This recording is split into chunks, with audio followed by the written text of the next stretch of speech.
एक दिन देवराज इंद्र ऋषि लोमस के पास जाते हैं और उनसे पूछते हैं कि हे ऋषि, मुझे बताइए कि इस ब्रह्मांड में ऐसा कौन सा स्थान है जो सबसे ज्यादा पवित्र है। तो ऋषि कहते हैं कि जिस भी स्थान पर राम जी का नाम लिया जाता है वो स्थान सबसे पवित्र है।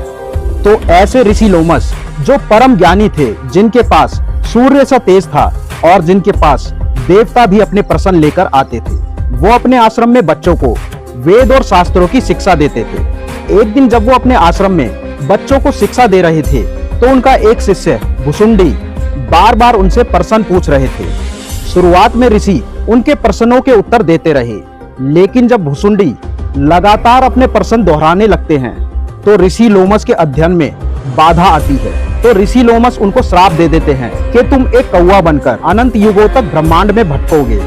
अब काक भुसुंडी बिना कुछ कहे अपने भाग्य को एक्सेप्ट करके वहां से जाने लगते हैं। तो ऋषि लोमस को उन पर दया आ जाती है और उसी समय वो काक भुसुंडी को राम मंत्रा की दीक्षा देते हैं और ऋषि उन्हें वरदान देते हैं कि वो टाइम ट्रैवल कर पाएंगे और मल्टीवर्स में जा पाएंगे।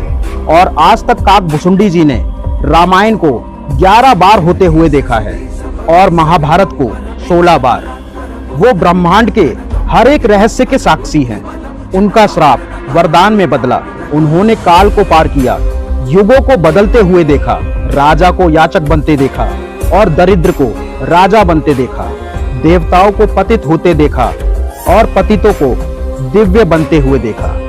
हर युग में युद्ध के परिणाम बदले, अगर कुछ नहीं बदला तो वो थी काक भुसुंडी जी की श्री राम के प्रति भक्ति।